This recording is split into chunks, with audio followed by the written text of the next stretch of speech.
We are staying in this race. We are in it to win it. North Carolina's Republican candidate for governor said he was staying in the race after an explosive CNN report said he once called himself a black Nazi in comments posted on a pornography website. Mark Robinson is North Carolina's lieutenant governor and is running in the state's gubernatorial race against Democratic candidate Josh Stein. CNN reported that Robinson posted a series of, quote, gratuitously sexual and lewd comments dating from 2008 to 2012, and that it was reporting only a small portion of them given their graphic nature. Salacious tabloid trash. In one post from 2010, CNN reported Robinson said, quote, slavery is not bad. Some people need to be slaves. I wish they would bring it back. I would certainly buy a few. Now a story. On Thursday, Robinson denied making the comments. Let me reassure you, the things that you will see in that story, those are not the words of Mark Robinson. You know my words, you know my character, and you know that I have been completely transparent in this race and before. North Carolina's gubernatorial race has implications for the presidential contest between Kamala Harris and Donald Trump, as it could affect turnout in one of the closely divided battleground states that could swing the election.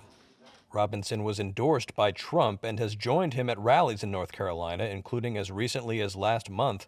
On Saturday, Trump held a rally in Wilmington, North Carolina, but Robinson did not make an appearance.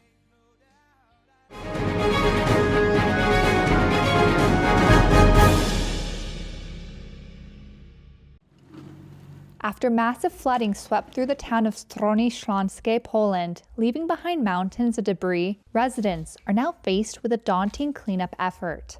67-year-old Mirosław Wegerson said he's been running this ice cream shop for 30 years, but is not insured. He points to a spot high up on the wall where he says the water reached.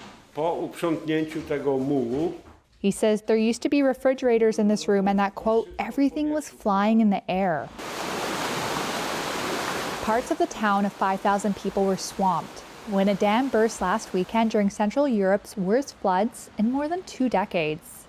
The town, located in southwest Poland, was one of the hardest hit areas.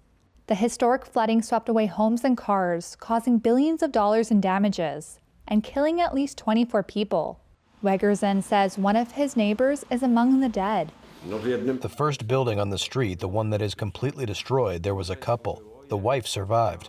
Unfortunately, the husband was taken away by the water. They found his body downstream, and in the morning, the wife swam away to a garage there on some log board. Wegerson and others said they will work to make their homes livable again before the onset of winter, which one resident said he hoped would come as late as possible.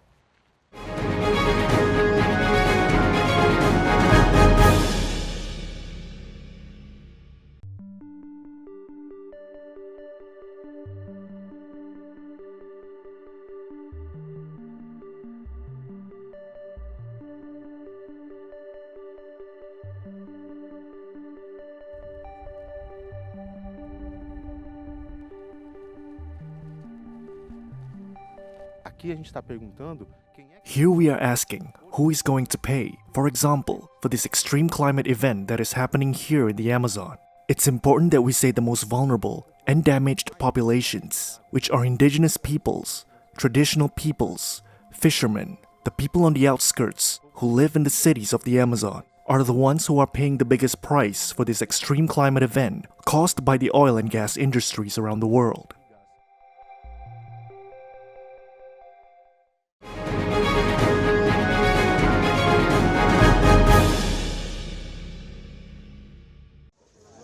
Burundi's Mpox outbreak could end within weeks if it gets adequate resources and enough is done to fight the stigma associated with the disease. That's according to UNICEF's Eastern and Southern Africa Regional Health Advisor, Paul Mwakum, who made the remarks on Friday. I think we can stop it very quickly. The World Health Organization declared the recent outbreak of the disease an emergency in August after a new variant was identified. Burundi is Africa's second worst affected country, with nearly 600 reported cases. But outbreaks are confined to a limited area, and no deaths have been reported. We have an opportunity to end this outbreak in a very short time period because the geographical area is kind of limited. In order to do so, says the country needs to fight stigma by raising awareness.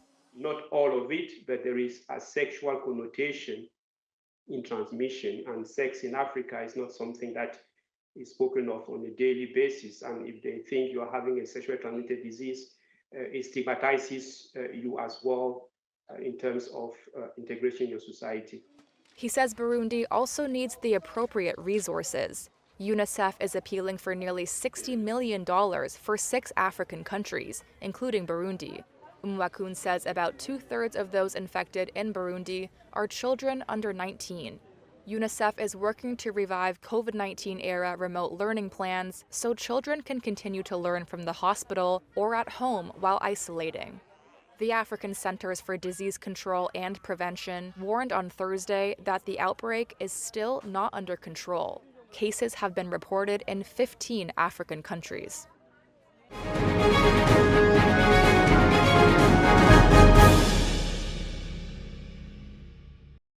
Shares of Trump Media and Technology Group fell as much as 8% in Friday morning trading after a lockup prohibiting insiders from selling their shares expired. Shares of the Truth Social parent, more than half of which are owned by Republican presidential candidate Donald Trump, have slumped about 20% this week, and they are down about 80% from their April peak. Trump, whose stake in the loss-making company is currently worth about $1.6 billion, said last week that he did not plan on selling his shares after the lockup expired.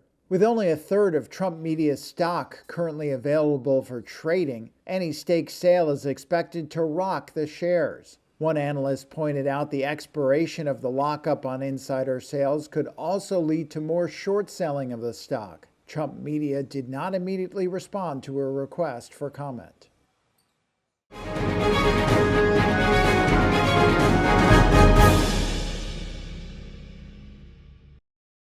Here's what's been making the business headlines in sub-Saharan Africa this week.